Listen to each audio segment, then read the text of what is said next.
as a strategic growth advisor, author, educator, and executive coach, future-proofing organizations through innovative technology integration and sustainable growth strategies, and guiding businesses across sectors like FMCG, aviation, technology, real estate, manufacturing, oil and gas, fintech, banking, and public sector organizations towards success.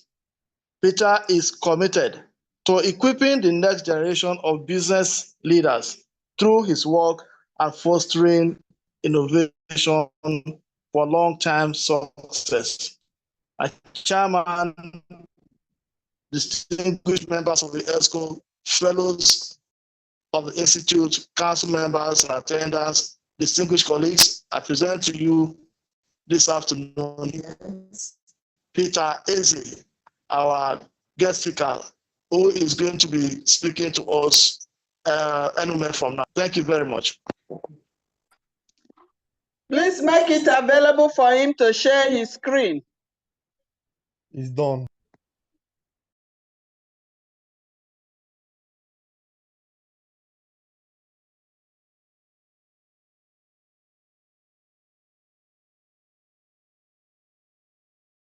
Hello, can you hear me? Yes. Can anybody hear me? I can hear you. Is it audible enough? Okay. All right. All right. Fantastic. Permit me to quickly share my screen as we proceed with our session this afternoon.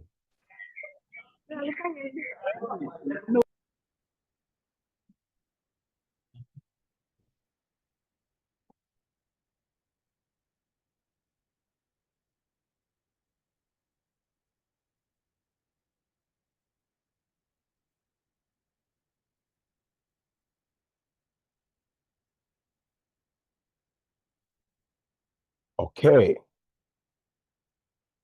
All right. I hope we can see my screen now. Can everybody see my screen? Yes, it's okay, sir. Okay. Clean. All right. All right. Thank you very much. I'd like to start by thanking the chairman of the Nigerian Institute of Public Relations, Mrs. Comfort Nwankwo, and the executive, the council, the fellows, and everyone who is involved in ensuring the success of this program. I'd like to thank you all for giving me this opportunity to share this, just a few thoughts, and hopefully engage us in just dealing with real issues. All right. The theme has been titled Rethink, Reframe, Reclaim, which is winning market share in Nigeria through strategic innovation.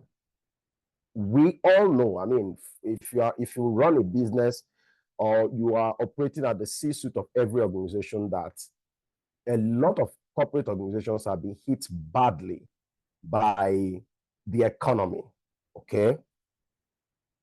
Whether it's inflation, the economy, the petrol price, minimum wage, global war, Israel, Palestine, and just recently the turnout of the US election, which is already beginning to affect the stock of some countries, the national grid that just keeps collapsing on per minute billing rights. It begs on the need for business owners to rethink. What is happening currently is, I think that most business owners did not anticipate and prepare for what is happening currently. And I would like to use this analogy. If you are if you are used to cycling, I mean, using bicycle, and I'm not talking about the electric bicycle. I'm talking about the one that it is inputs that produces output. I mean, manual bicycle, you have to cycle. Most of the time, if you cycled well enough, you realize that when the bicycle is on a flat surface, you don't exert much effort. When the bicycle is going down the slope, you almost, no, when the bicycle is on a flat surface, you just do your normal cycling. When the bicycle is going down the slope, you literally don't need to do anything.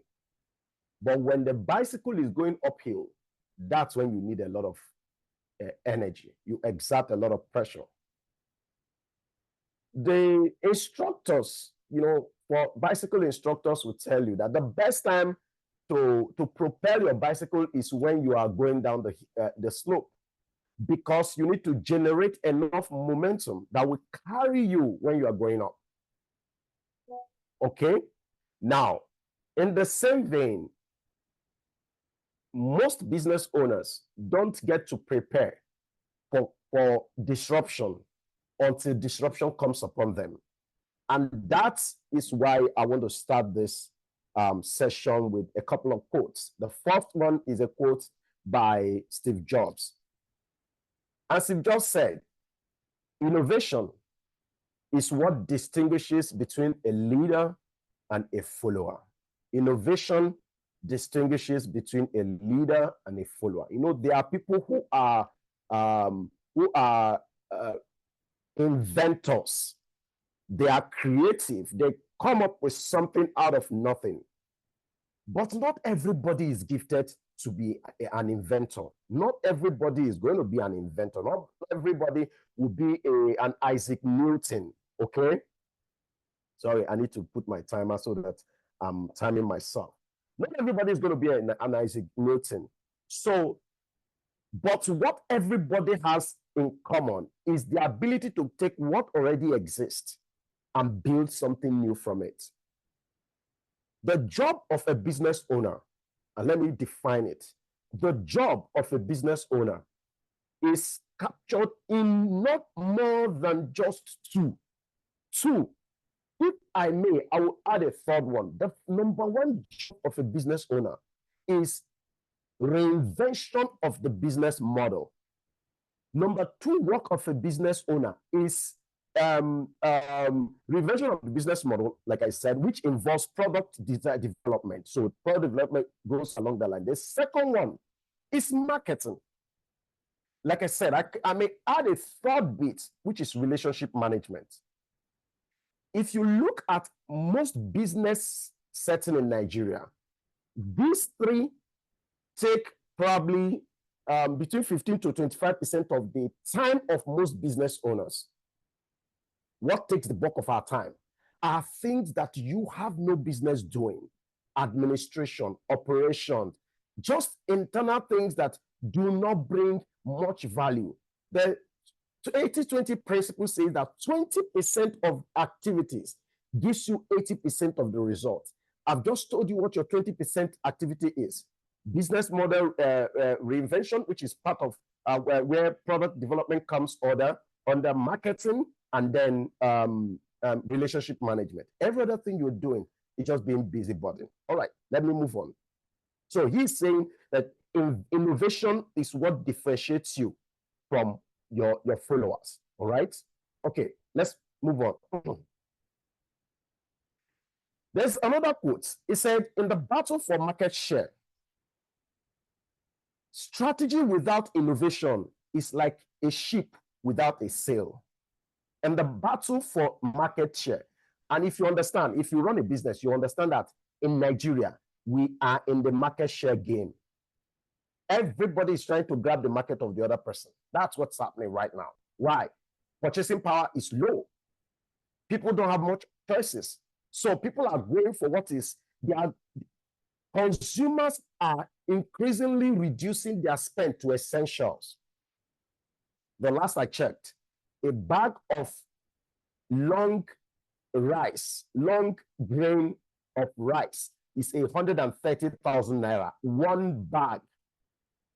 There is a projection that by December it's going to hit 150 or a little more. So the question is, when a household has 150 or 300,000, what would they rather put that money into? Families and individuals are prioritizing essential feeding. They want to feed. They want to take care of their families. They want to put roof over their head. They want to take care of what really matters, education, medication, and all that. So it puts your product and my product at the secondary level of their thinking. And a ship without a sail drifts aimlessly, unable to harness the wind to guide its direction. The problem is not what is happening. The problem is not the disruption. The problem is not knowing how to use the disruption to guide the direction. Good sailors know how to leverage crazy winds to guide their ship. They understand how to do it. So what I'm hoping is that this session will jolt you into, rethinking your approach to things. Now, these are quotes that I'm going to use to commence my conversation this evening. Jack Welch, the very popular former CEO of GE, unfortunately is late now. He said, if the rate of change on the outside exceeds the rate of change on the inside, the end of that organization is near. He is saying, if the rate of change outside of the organization is faster than the rate of change inside the organization, if the rate of change outside of an association is faster than the rate of change inside of the association, the end of that organization or association is near. Nigeria has turned to a country that you can't even do 1 year plan again. In fact, you have to be doing plans. Yes, you will do sprint planning. You do sprint planning and you keep adjusting, because what's happening in Nigeria is that as you are dealing with the news that hit you today, once you go to bed and wake up the next morning, another news is going to hit you. News don't wait for anyone. News in Nigeria, they don't operate like the landing space of an aircraft. When an airplane wants to land, others are going to be asked to hold until that plane lands and leaves the tarmac, then another one lands. In Nigeria, a plane is landing, another one is landing, another one is landing. So as a business owner, you have to be on your toes to keep making changes. There is nothing called a plan cast in stone in Nigeria. And I'm using Nigeria because I know that there are other people listening to this, who may listen to this outside of Nigeria or in other parts of the world. But I like to use my space because that's where what affects me. So you have to be willing and be ready to adjust your plan on a going basis. That's what a sailor does. That's what a pilot does. The pilot adjusts the navigator. It keeps adjusting it all through the flight. All right. Why this quote for me matters on our topic is, I believe that it's addressing the dynamic business environment. Like I said, Nigeria's market is evolving rapidly, and they are with constant shift in consumer behavior, digital advancement, and the new competitors entering the scene. This change has redefined what it means to compete and thrive. And CEOs have to, or their executives have to acknowledge and maintain, ensure that they don't keep maintaining the status quo, except they want the flood to flush them out. So number one reason why this quote matters today is that the business environment in Nigeria is very dynamic. Nothing is steady. The government policy is going to come out. Local realities are going to impact on you. The second thing is what we call the cost of inertia. Jack Welch, in his insight, he warned us of the risk of inertia. That's if businesses fail to adapt to external changes faster than they are occurring, they will lose their competitive edge and relevance. There are businesses in Nigeria that technology will trump. And please, if you're not a fan of Trump, I'm sorry for using that word, but Trump in this instance means destroy things for. They are businesses. We were in this country when Nigerian banks were making a lot of noise about financial inclusion. They just kept making those noise, but nothing was happening. It was the same set of people. They were recycling GT Bank was grabbing the customers of Zenith Bank. Zenith was grabbing that of UBA and all of that. Nobody, they couldn't see outside of the small set of people, less than 20% of Nigerians who are banked or by Nigerian banks. None of them could access the base of the pyramid until these guys who had no big branches, who were not declaring on suspicious profits, they came into the scene. They came in the name, in some funny names. Some of them call themselves Money Points. Some others call themselves Okash. They have all sorts of names. But you and I believe that Money Point and Okash, and I'm using them as a typology for the digital banks, they've entered places that GT Bank, First Bank combined together. They are still planning to get into. I think First Bank still has one of the largest branch network in Nigeria. Even if they claim that they are in, I'm not saying that they are saying so, but even if they claim that they are in 744 local governments in Nigeria, Okash and Money Point has exceeded them because those guys are not going by local government. They are going house to house. They didn't come targeting local government. They broke every rule. So that cost of inertia, which is inability to move at the pace that the external environment is moving, can trump an organization, all right? And so that's the reason why we must rethink. We must reframe for us to be able to reclaim lost market shares. All right. Having said that, I just want to tell you about myself. I'm a strategic foresight consultant. I help businesses anticipate change. Very important.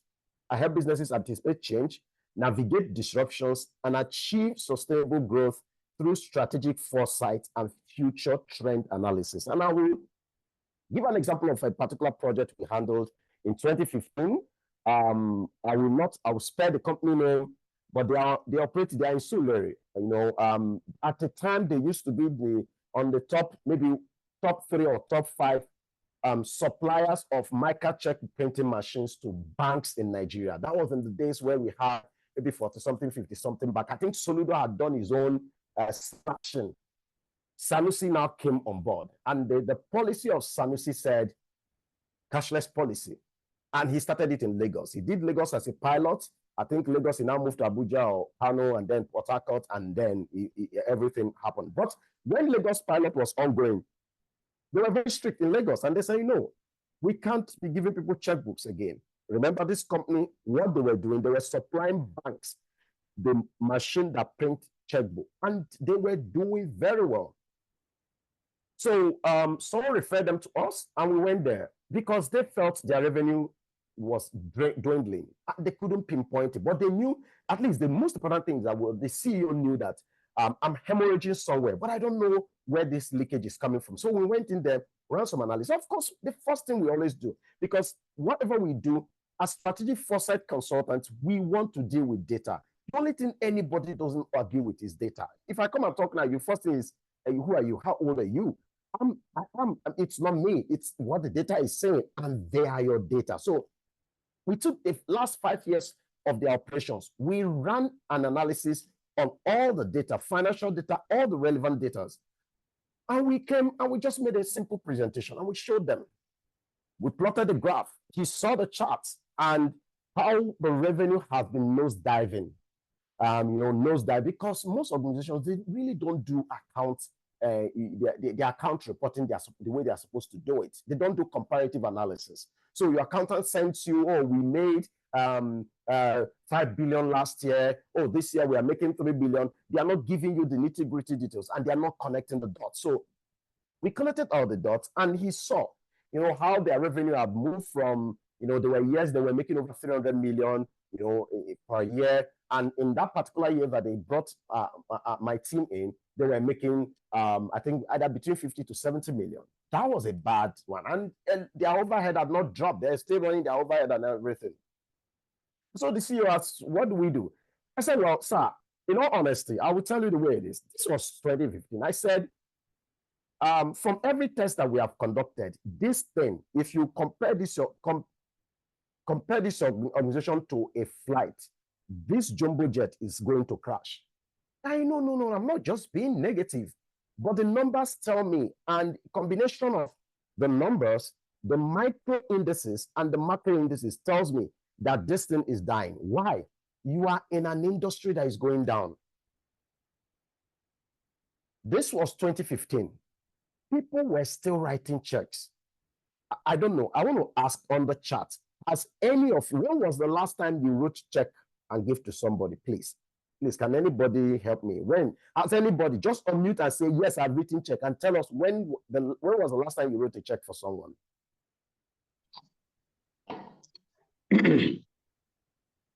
Just unmute and answer. I just want it to be a bit more interactive. Maybe about, let me say about 3 years ago. Because it's a long 3 time. years. Fantastic. Maybe about Who 3 else, years. please? 3 years ago. What's the name, sir? Please, can you just introduce yourself? Olalekan Lagunju, sir, from Crawford University.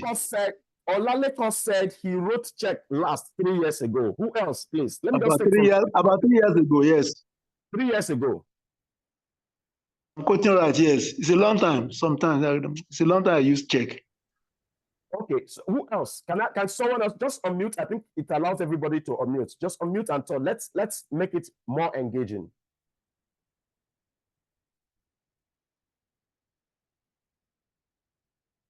Okay. Should I call people?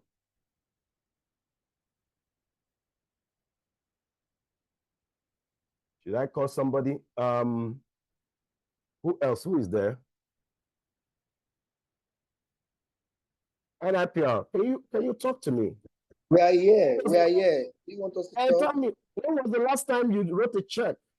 It's been from I can't even remember, over 5 years. Over 5 years. That's Oh, yeah. Babatunde, over 5 years. Dr. Faustino Babatunde. Dr. Faustino said Babatunde, over yeah. 5 years.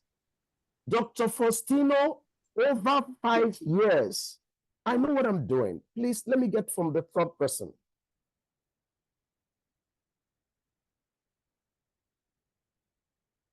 Is Madam Dorcas there, or Mrs. Dorcas? Is she there? Can she unmute and talk?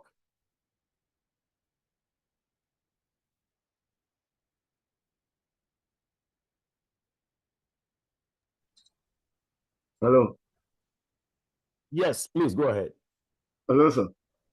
Yes, please go ahead. Okay. I say use check last week, though it's a church check, because as pastor in the church, we still use check, so Okay. I issue check almost, every two weeks or thereabout. Okay. Now, Yeah. I mean, it's understandable. Are you a pastor? Gabriel Akinlade Daniel. Pastor Gabriel. Yes, so sir. it means that if they had remained in that business, they'll probably just be 7 churches. They'll probably be 7 churches. I can understand for churches, corporate governance and all that. I can understand that. Yes, but for personal, almost over 10 years personal, now. Since for personal, I've not used a check in the last 10 years. You would have done the transfer. People have done transactions in $500,000, $1 million, and it just came by transfer. So in 2015, while people were still writing check, which is why I said what most businesses need in Nigeria is strategic foresight. What is happening now was predicted 10 years ago.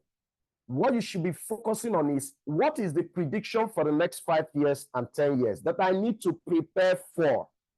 They say the best player is not the one who kicks the ball. The best player is the one who knows where the direction that the ball is going and runs ahead of others. What is happening now demands that business owners should be more, foresight driven, right? So we come in there, I'm also a business transformation advisor. I design actionable roadmaps. Most organizations, they struggle with it. Roadmaps and frameworks that foster long-term growth and help organizations maintain a competitive edge, right? I've also found that technology has come to make our life easy. Technology has come for us to live longer, but some of us just like the difficult life. So I like blending strategic planning with practical AI and tech solutions to help organizations adapt to this ever-evolving technology. If in 2024, the tech enablement of your organization is at least not 45% at least, you are at the verge of being crushed. If in 2024, you don't have at least 40 to 45% tech enablement in your own business operations, something is wrong, okay? I'm a strategic growth advisor. I'm also an executive coach. I work with business owners to provide innovative technology integration and growth strategies, that will help future-proof your organization. I'm an author, authoring a book on pitching, helping startups and tech founders to secure funding easily by knowing how to communicate to investors. And also, of course, I create content. And I'm also a project manager and a competency expert. So I'm saying all of this just to provide some bit of background and context to some of the things I'll be sharing with us. The goal of this workshop, this virtual immersive action lab, for me, it's an action lab. It's to get you to take action. If this is, I don't know what the NIPR webinars or clinic used to be like, but if this is another clinic for you to just make notes and go and keep place, I think you might just save your time and go do something else that is very important. My goal is to help CEOs and C-suite executives develop innovative strategies to reclaim and grow their market share. If you know you have not lost any market share, you are not, or markets are losing shares to you, well, you are in a good place. But of course, you still need to tighten up your belt. So each slide has been designed to be interactive, and I will beg that just cooperate with me and let's make this more interactive and fun. All right. Can we post in the chat the biggest competitive leverage challenge your company is facing right now? Just post it, type it in the chat. What is the biggest competitive challenge that your company is facing? I want to see responses, please. What's the biggest competitive challenge that your company is facing?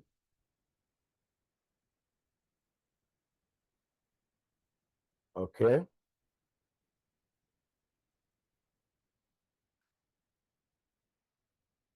Okay. Client acquisition. Yes, I can see somebody saying client acquisition. Okay. Who else? I want to get more.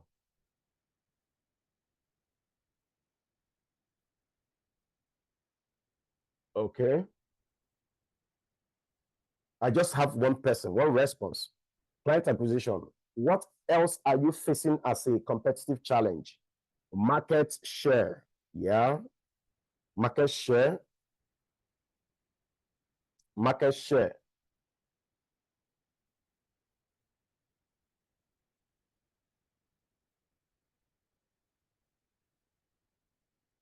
Okay. Now, I like the person who said client acquisition. Could you unmute and tell us what the challenge for you is when it comes to client acquisition?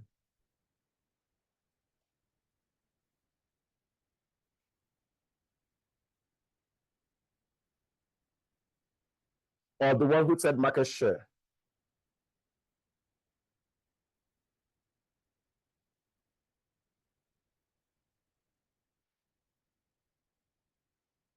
Hello?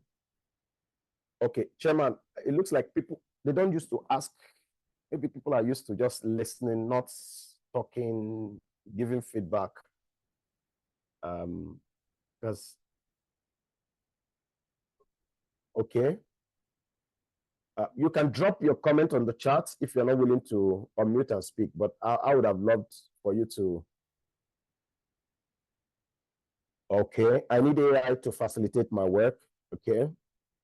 So what I'm going to challenge you to do now is, you said client acquisition is, or market share, or AI, absence of AI, staff upskilling.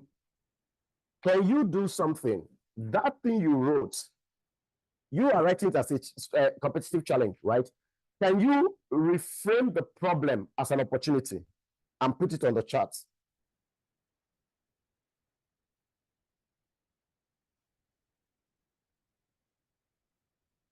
Can you reframe it as an opportunity?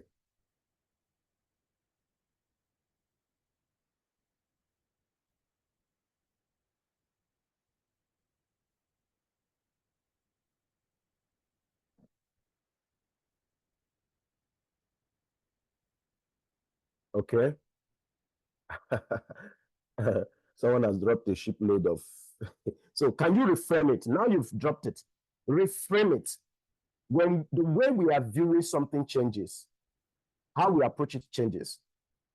What you're seeing here that looks like a competitive challenge, can you reframe it? I will give you an example. For examples, someone who says high competition is a challenge, is a competitive challenge. That person can reframe it to say, the reason why there's high competition could mean high demand. Did you get? It could be high demand. So can you reframe ensuring staff retention to boost work stability? Good. So can you reframe that thing you are seeing? What I'm saying is, what you're seeing is the challenge, but what is it pointing you at? What's the opportunity is pointing you to? What's the opportunity is pointing you to? You're seeing client acquisition, yes. AI facilitates my work. Yeah, AI facilitates my work because AI can actually make your life easy. AI can cut down your turnaround time. And there are so many AI tools everywhere. So many that I wonder sometimes, why do people struggle with doing certain things? Why do they struggle? AI is the best partner that God has given humanity the wisdom to create. But most of us don't want to date AI. Most of us just don't want to go into a relationship with AI, right? There are AI tools, there are tech tools out there. Client acquisition, could mean that those people are putting their money somewhere. If you're into retail business, one of the big opportunities that people into retail business seem to be missing is they're not tracking the data of people who are buying from them. The Oyibo knows how to do it. When you buy something from Amazon, they start following you. The moment you put your card to buy anything, Amazon will not leave you. In fact, you are with them for life. They do what we call digital footprint tracking. They see what you buy. They see what you are interested in. That's how Amazon moved from a bookstore to a supermarket, a virtual supermarket. They literally sell everything because they've been following the digital footprint of their customers. All right, let's move on. All right, so let's get into understand just a little. I mean, we already know about the Nigerian market environment, but I'm just going to touch on a few things just to give a perspective of market share in the Nigerian context. The first thing is the Nigerian market landscape, right? Like we have it here. In recent years, the Nigerian economy has experienced all sorts of fluctuations due to factors like currency devaluation, inflation, election, change of government, regulatory changes, and all of these things. With all of these challenges, competition for market share just intensified across all sectors. Like I said, what's happening is that people's purchasing power has reduced. So people are rationalizing a lot before they can spend money. So CEOs are feeling the pressure to find unique ways to retain and grow their customer base. The second point there is the current trends shaping competition. One of them is digital transformation. Businesses in Nigeria have rapidly embraced digital tools, from online banking to e-commerce, to reach customers more effectively. The second one on that is customer expectation shift. Immediately after lockdown, there was a shift in taste. Immediately after lockdown, And I'll give you a practical one. Lockdown forced us to discover or embrace remote working. And that was one of the things that liberated Gen Zs. Now, the moment lockdown was lifted, a lot of people were now willing to come back to office, to come and do the regular conventional thing. So, but beyond that, Nigerian consumers are becoming more demanding, looking for convenient, personalized, seamless experience. Met a lady who sells beaded bags online. And she said that most of our customers, clients are abroad. They are not Nigerians. And I said, so how do you do that? How do you do? She said, they pay and I make delivery. I said, oh, wow. What's your process of delivery? She said, no, they will just pay the delivery. The next thing, a pickup, a ride will come and pick it from the house. And she's making some cool money from it, all right? So customer expectation shifts, then increased globalization.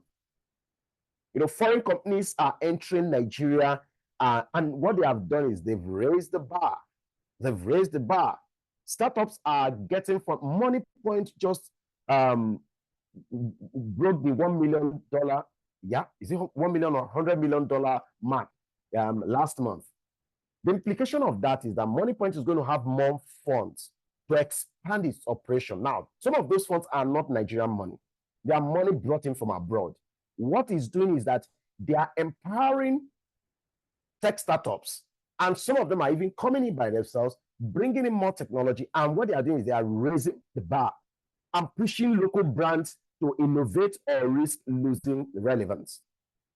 So those are the points under the current trends shaping competition. The last point is challenge for CEOs and the executives. Nigerian businesses must rethink how they approach market share, and not just through competition on price or market penetration, but by identifying gaps and creating differentiated value. The magic is in the gap. The magic is in the gap. The magic is in the gap. If there is nothing else you take out of everything I'm going to say, I'll be saying, or I'm going to say this evening, is that the magic is in the gap. It's not what Lagbaja is doing. It's not what Mohammed is doing. It's not what Nkechi is doing. It's what every of them don't seem to be focusing on. We've had organizations in Nigeria that are very competitive. The emphasis has been about being the out-competing others, market penetration, price war. A few clients I work with, I always tell them, don't get into the price war. You can't win it. Number one, Alaba boys are there. The other boys on the street, those guys don't send. And then there are people that are bringing these things from China. They will beat you hands down, all right? So there has to be differentiated value. There has to be, and you can only do that when you identify the gaps, all right? Now, so the key point here is that strategic innovation is not just about beating competitors. It's about creating a unique, differentiated space in the market that appeals deeply to Nigerian consumers. Now, CEOs need to rethink how they approach market share, focusing on innovation and differentiation. Innovation and differentiation. I will share a few case studies of companies that have done this very well, all right?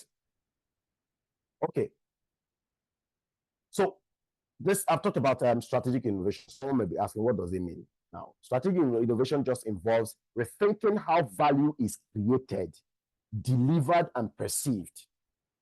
Unlike incremental improvement, strategic innovation aims to redefine the market by introducing new offerings, channels, or experiences.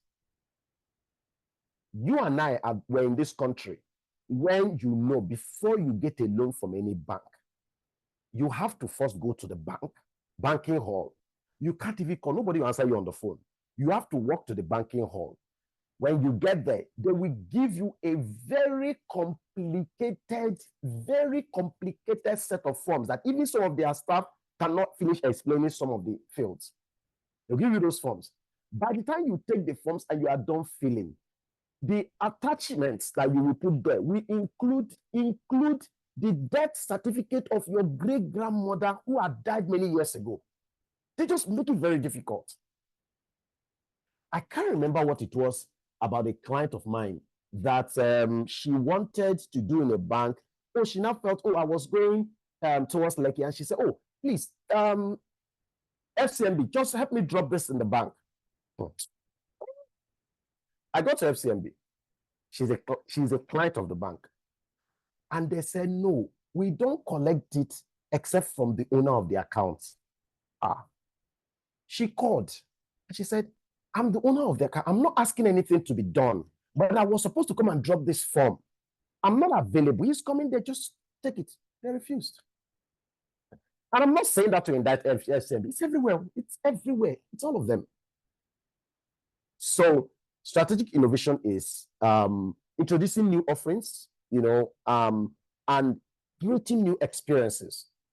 With the difficulty of getting loans from banks, you know that if you carry your phone now, go to Kuda, Okash, right now as you're talking, if you want to collect loan, it will drop in your phone. Now, you will say, oh, we need corporate governance, checks and balances. I'm not saying we don't need all of that, but I'm just saying that does not align with strategic innovation. Why is it important? In Nigeria's saturated market, businesses that innovate strategically will create opportunities for growth by setting themselves apart from, direct competitors. So rather than fighting for a share of an existing market, what they do is that they create a new segment or a niche which attracts attention and loyalty. That's what Okash, that's what MoneyPoint, that's what Kuda, that's what VFD, all these digital banks just did. They created a new segment or niche. Of course, you know what your banks do. They charge for everything. You will send money, they will collect commission. You will receive money, they will collect commission. They will send you an alert to tell you that your money is still safe, and they will charge you for that alert. And these guys came in and they said, we are not charging you for transaction costs. How they are doing it, I don't know. Whether they'll still start tomorrow, I don't know. But they found a new niche which attracted attention and loyalty. And they understood that the money is at the base of pyramid. More money sleep in Lagos Island Market, Alaba International. More money sleep in Area Market in Aba, in Kano Market than you have in most of the top 5 banks put together. More money sleep in the market. They understood that principle and they went for that money. All right. So my encouragement is go for an uncontested market space, except you just like fighting, right? You just want, let's drag it. But if you really want to be a market leader, go for a market that is not contested. And uncontested marketplace happens where a company shifts its focus from competing directly in a crowded market to creating unique value proposition. It's called the Blue Ocean Strategy. You've heard about it. You've read the book. You probably read it, but this is that Blue Ocean Strategy. This is the time for application. This is the time it is most needed in Nigeria. It involves developing innovative products, services, or approaches that open new market opportunities and allow businesses to stand apart from, competitors, right? Let's move on. What are the practical steps you can take to create an uncontested market space? Number 1 is identify unmet needs or untapped customer needs. Every business owner must pay attention. Your ears must be open. You have to conduct thorough market research to uncover pain points. What you should be looking for are the pain points. Where are people bleeding the most? Right? Who are the underserved customer segments?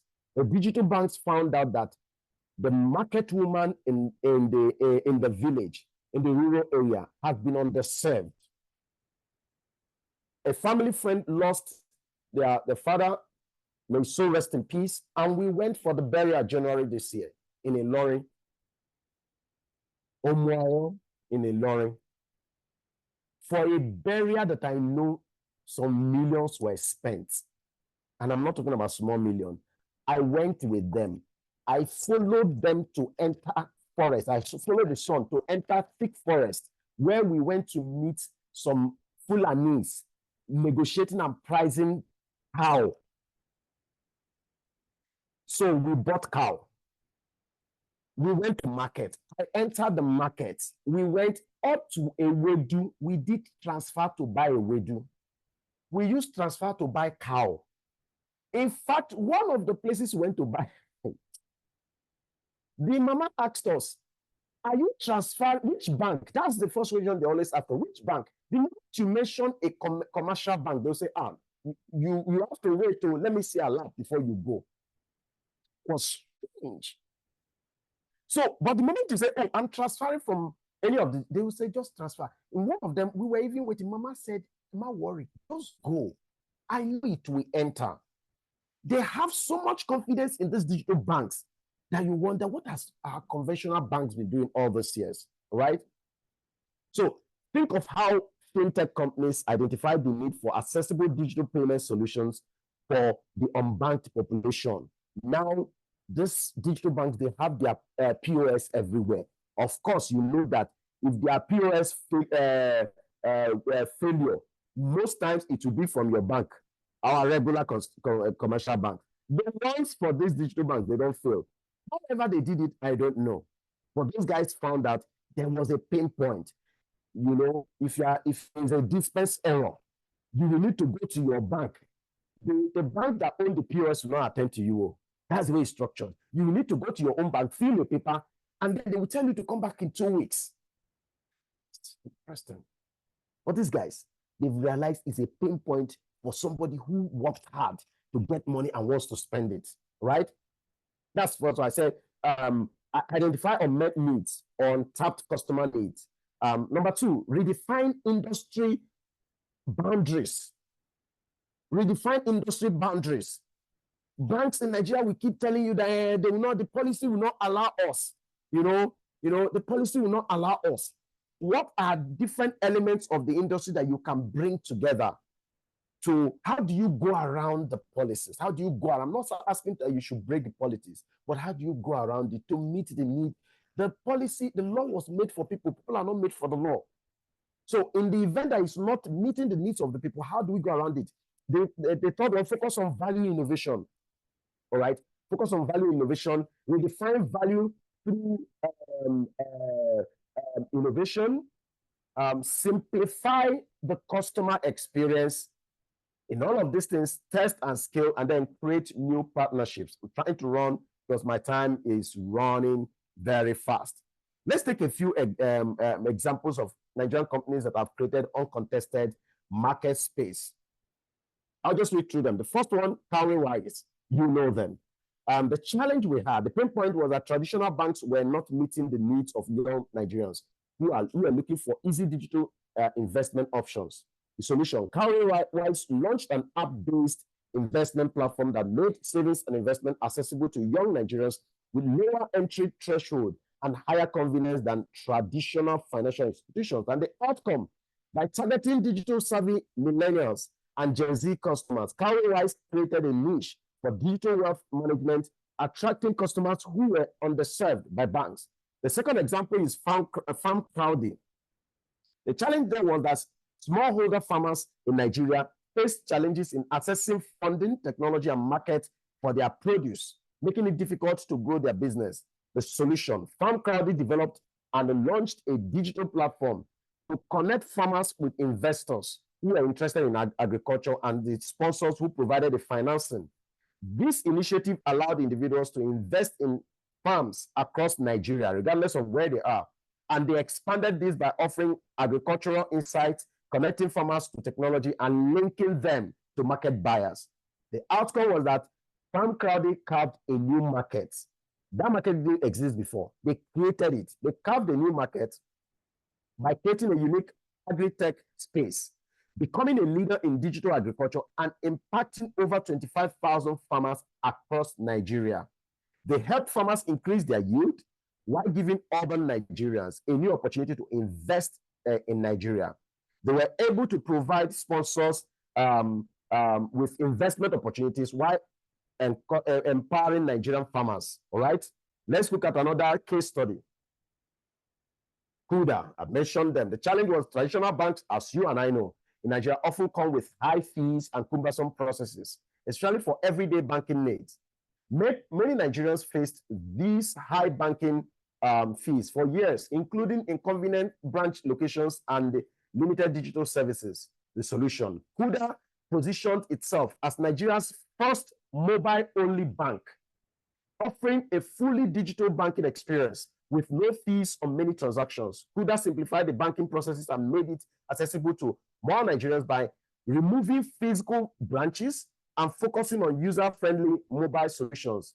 They introduced a fully digital banking model with zero fees, targeting the frustrations Nigerians faced with traditional banks. And the outcome, by creating a new hassle-free banking experience, Kuda disrupted the traditional banking sector, attracting young digital-savvy Nigerians who were previously underserved by conventional banks.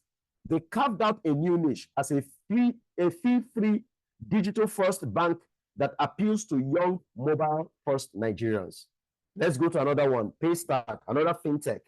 The challenge, traditional banks infrastructure in Nigeria wasn't designed for seamless online payments, creating gaps for SMEs and e-commerce platforms. The solution, Paystack developed a secure, developer-friendly online payments gateway tailored to Nigerian businesses by simplifying digital transactions and integrating it with local and international payment methods.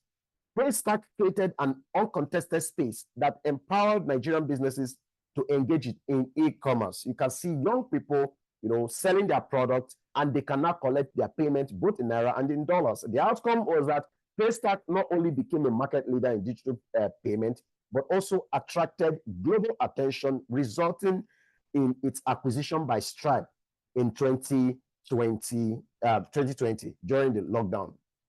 Other examples of Nigerian companies that are innovating strategically, Flutterwave, also in that, recognizing the gap in digital payment, they provided a seamless payment platform tailored to Africa's specific need.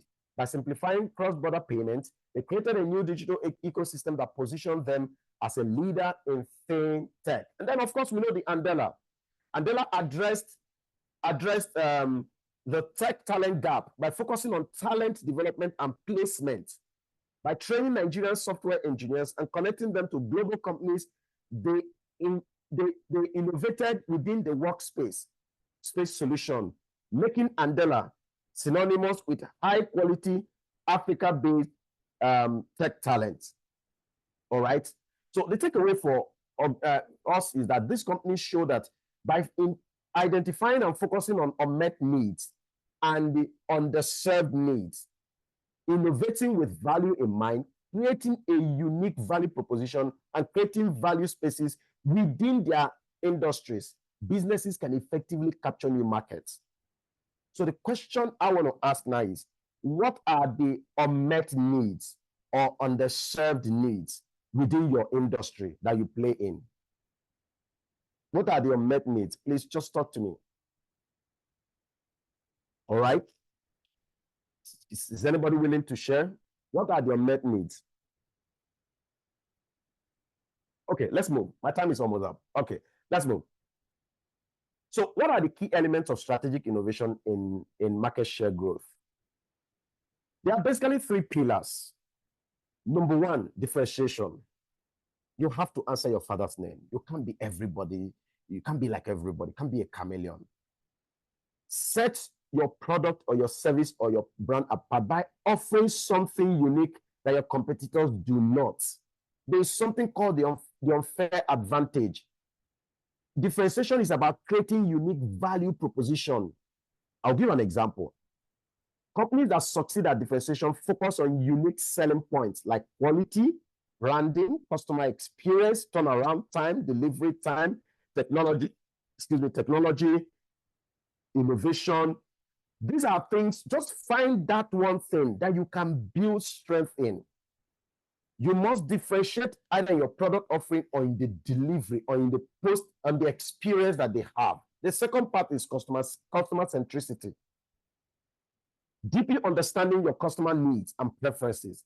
Customer centricity will give you more money than you can imagine. Just paying attention, watching their pulse rate, prioritizing their needs, their wants, their desires, their expectations and aspirations. And of course, the third one being agility, which is quickly adapting to market changes. If you take action after the news has been, after you heard the news from the television, you are already late. If you're hearing the news for the first time on a television, you are hearing it very late.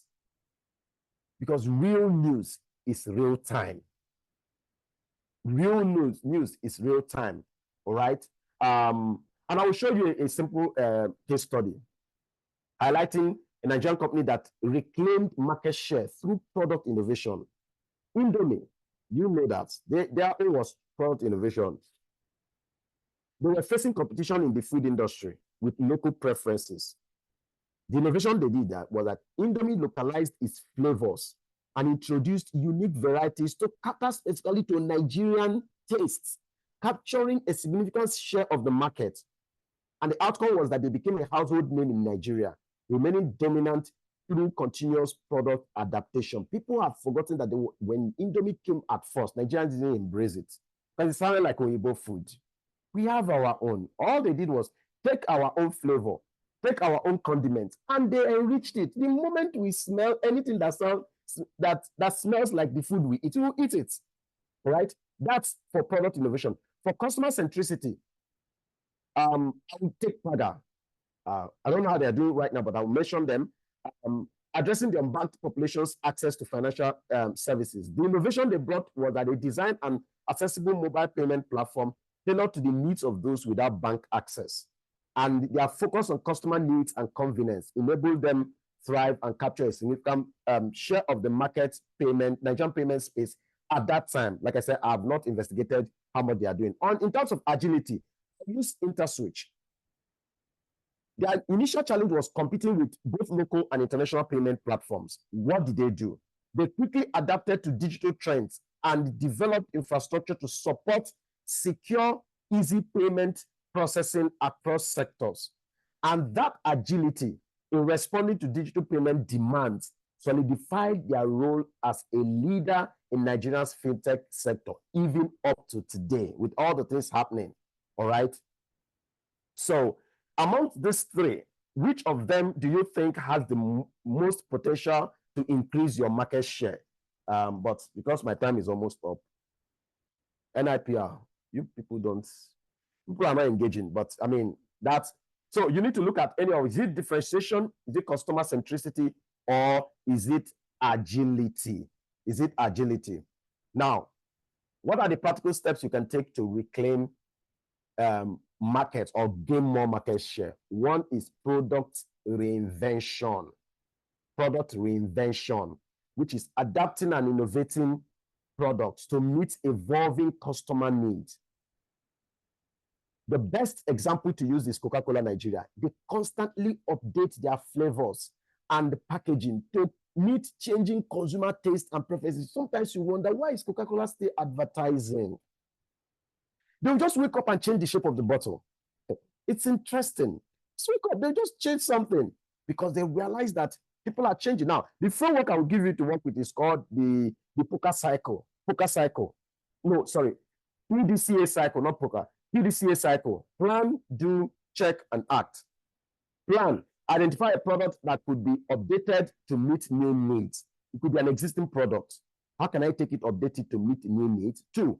The second one is do. Implement a small-scale pilot for the updated product. Three. Check. Gather feedback or data and analyze performance. Then A is act. Roll out changes on a broader scale if it is successful. The second step to reclaiming market is strategic partnership. There are businesses here. If you keep going solo, you are going to crash.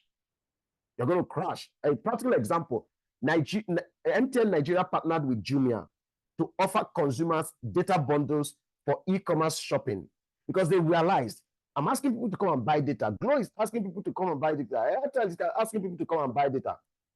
And they found out that when Jumia came in, those guys made a lot of noise about ordering online. And MTN said, you know what? Why don't you partner with Jumia and offer the people who are buying data bundle at a more discounted rate? So look for strategic partnership, identify them, engage with them, collaborate, and then measure this, the one that is working and the one that is not working. And the third place will be digital transformation. I'll give it to GT Bank. GT Bank's transition to digital banking platforms enabled it to capture a tech-savvy young demography. I will give it to GT Bank. When it comes to digital banking, I think they went in depth early.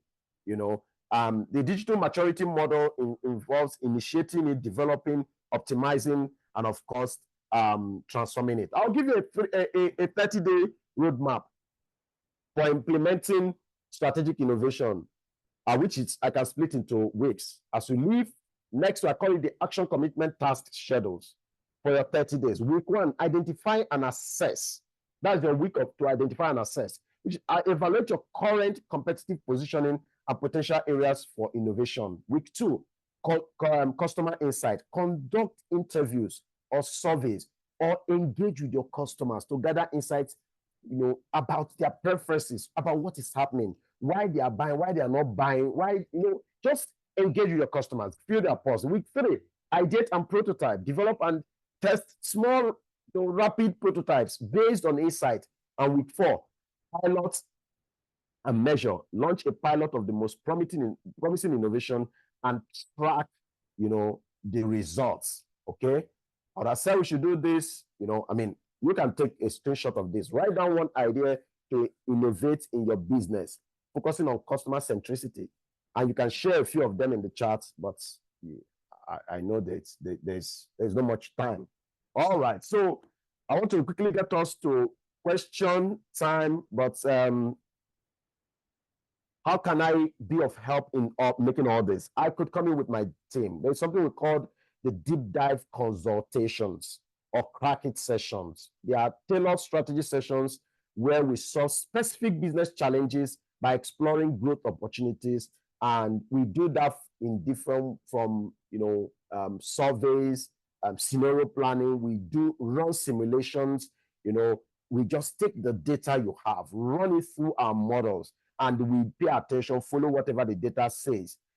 We can also run what I call immersive learning workshops, which is primarily to build foundational knowledge, foster strategic thinking, and encourage active engagement with new concepts. Do you know that there is a way to think? My team can actually come to help your leadership team to think. People don't know how to think. Thinking is a function of questioning. If you are not asking questions, you are not thinking. And people think that the answer to question is answer. No, the answer to question is question. The moment you ask a question, you ask another question, you keep asking. Thinkers are people who keep asking questions. And of course, we can have immersive and an action lab, which is just taking your product and seeing what we can do to turn it around to meet the need of the market. The best way, Peter Drucker said, to predict the future is to create it. The best way to predict the future. Oh, what will happen in 2025? Create it. I don't want you to enter 2025 with just hope. They say hope is not a strategy, but hope is very important because you can't do strategic foresight without having hope, right? You need to be able to create it. So I want to challenge business owners here, senior executives here, reach out, you know, let my team come in and help you create a future, create the 2025 that you want to see. I want to thank the Nigerian Institute of Public Relations for having me share this thought. I hope it's been useful. You can reach out to me. We can come in and just do something more specific for your organization. And I trust that it will be very insightful. Thank you very much. Let's take questions if we have any. Thank you. Thank you for your time. Thank you very much to our guest speaker. We appreciate you, the prof himself. So we take our questions and answers now. Please, members, questions and answers.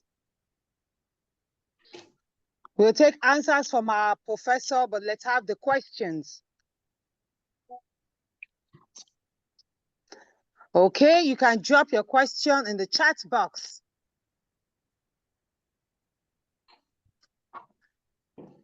Chioma Amechi is thanking the guest speaker, the prof himself, for a wonderful lecture. Thank you. Thank you. Lagos NIPR, let's do it. Okay, Olabisi Vincent is also saying, thank you for the insight, boss. You will agree with me that indeed our guest speaker has done justice to the PR clinic of today. Okay, Nathaniel is saying, how can you deploy TDX in a PR agency? Did you get that? All right. Okay, so Hello, ma, mommy, Emma,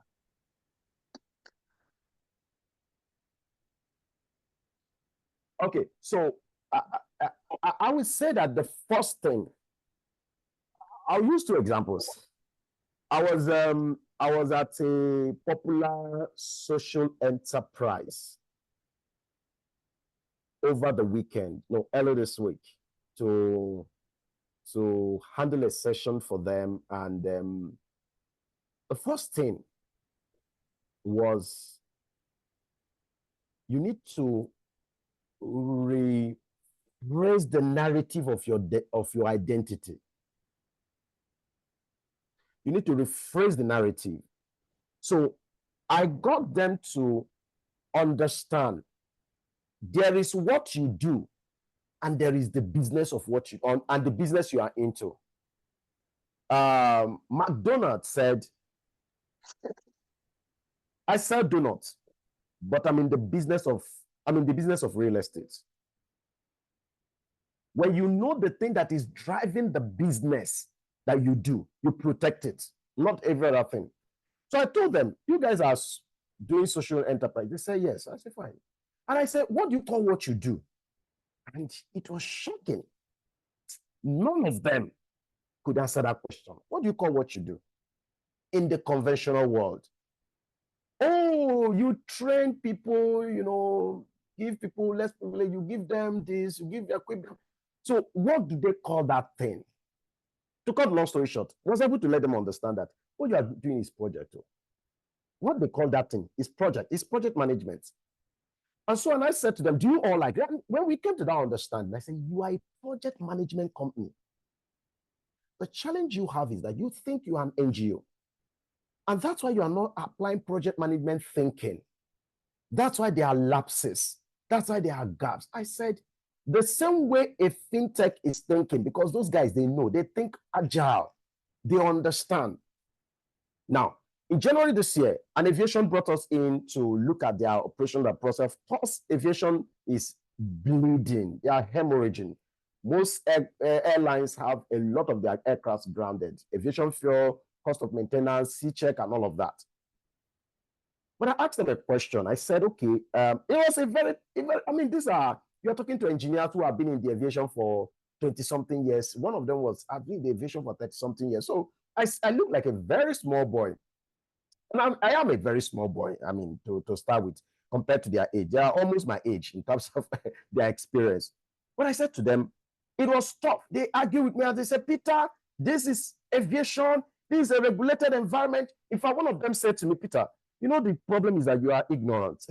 You don't know what is happening here. This is not, you are just speaking English. You are used to talking to non-regulated sectors. I took it very well. And I said, okay, you know what? Okay, so let's talk. And I asked them a question. I said, what was aviation 70 years ago or 50 years ago? The whole became farm.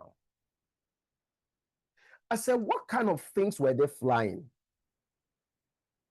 And I said, do you think that the airlines that were leading with whatever they were using then can thrive in today? They said no. I said, okay, let's leave this argument. Can you tell me what will aviation look like 30 or 50 years from now? Aha. That was when they got it. I said, the answer to your proper posturing is, what will this industry look like in 30 or 50 years? And it was clear to them that 50 years from now, we are not talking about aircraft only. In fact, aircraft will be the least of the conversation. This organization, they run a hangar. So they are not just an aviation, they also run a hangar, which means they conduct repairs and see checks for aircraft. But I said to them, you are limiting your scope. There are other huge gaps. And for you to answer the 30 or 50-year question of Nigeria, go and study America. Go and study India. Go and study China. There's a way that train goes. And then come to South Africa. But just stay with America. And by the time I allowed them pick up your phone. They did some search. It became clear to them that, and what I worked out of that, telling them, making them realize that you are not in the aviation business. Your business is more than aviation. So for a PR firm, interesting, I was thinking about it to say, I was asking myself, NIPR, NIPR, are we still doing public relations, but let me not attack NIPR. Sorry, let me not take on NIPR because my chairman is here. But I started asking myself, what is the future of public relations? The future of public relations is strategic communication. The future of public relations is reputation management. So anybody that is running a PR firm needs to move away from PR to reputation management. And that is where the money is. What happened to Donald Trump was not PR. What worked for Tinubu was not PR. I don't know if you're getting me. It is reputation management. My wife was saying something that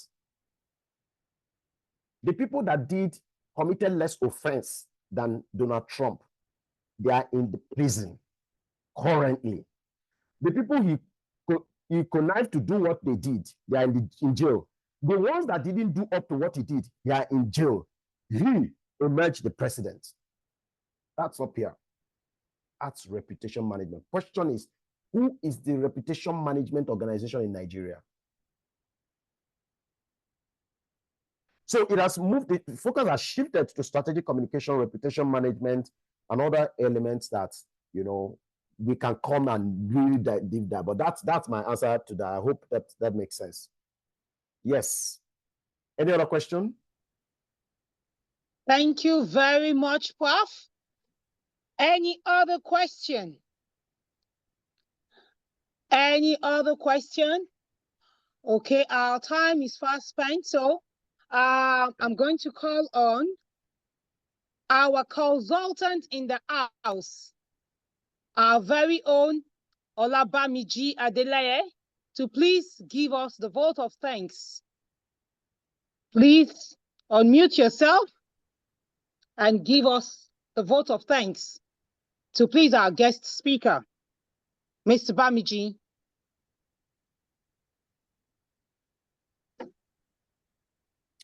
Sorry, ma. Excuse me, ma. Chairman. Yes, Chairman, go please. ahead. Chairman, please. There's an important question. There is an important question that just came in. Please, on the chat. I want to answer it because there's a project we're working on. He said, can we use... Please go ahead, Prof. Can we deploy AI to predict behavioral patterns? Yes, and absolutely yes. We're currently working on a project now. We want to come up with a fraud detection and prevention product for retail businesses in Nigeria. And we are focusing more on oil and gas and pharmaceutical. I don't know how those guys are coping, but a bulk of the staff working with them are stealing. Either they're stealing the petrol, they're stealing their product, they're stealing cash, they are stealing from every angle. For pharmaceuticals, they steal from the drugs you have in the shelf, they steal the money in the till, they steal from people making transfer, they come with their own POS. There's nothing they don't do. So we're coming up with the product. And that product was, we asked ourselves question. What happens, there's Udo, Christopher, I will allow you to ask a question. Chairman, please, because this is an important question. Because we ask ourselves, when I browse, I don't know whether you've noticed it, when you go to some sites, online, either on Google or YouTube, you find out that when you take your phone again, similar things like that starts coming to you. There are algorithms that they have developed. If you are a regular on TikTok, you would have experienced it a lot. It means that they are using your eyes. They are using your eyes. So they have spotted something in your eyes and they are using it to follow you about. So the technology we are bringing in is AI is going to pick conversations that happen inside the store and store that data. It's going to track that data over time. Sometimes it could be 30 days, sometimes it could be more. And it will pick keywords and put it together and tell you who has the tendency or who is already stealing. There will be margins of error, yes, but it will not be too wide. Yes, so the answer is yes. And we are working on one now. An Indian company is the technical partners that they are working on, and they have told us that the back end, they can do it. So it's going to be installed in the CCTV. You know, the camera you have is very still, but this one is going to follow people around inside the stores. Yes, it's possible. That's the answer. Let's take the question from Mr. Udo Christopher, and then we can wrap up.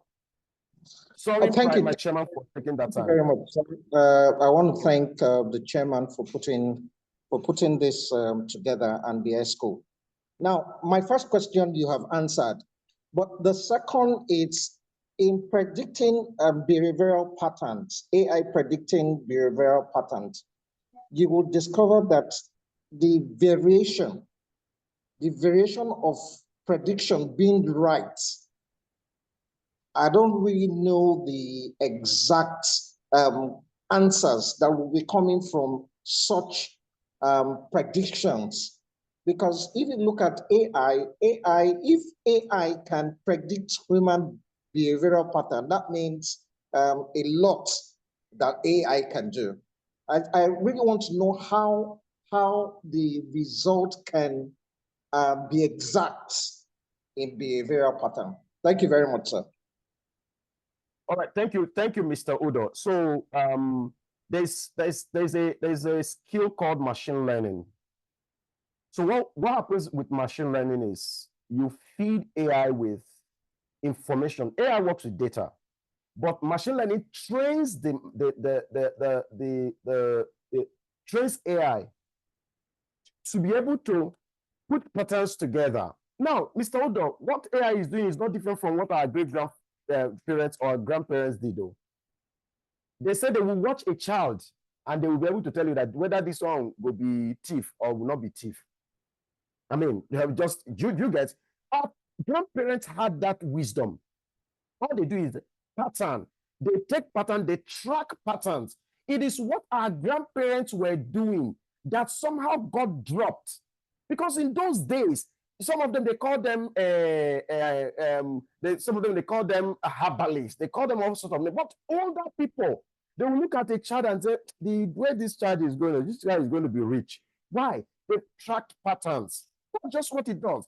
AI takes historical data, puts it with current occurrences that you keep feeding it.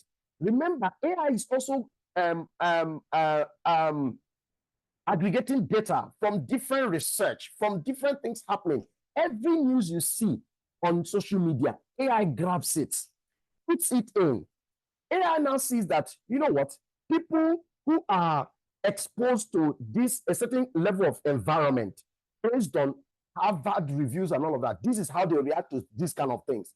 And so when AI puts all of that into and coupled with machine learning, it comes up. So the answer to your question is there are different tools of AI that can do predictive analysis. I remember there was a pharmacy council that happened in sometime it was a Southwest program, no, an African program, but they hosted it in Nigeria.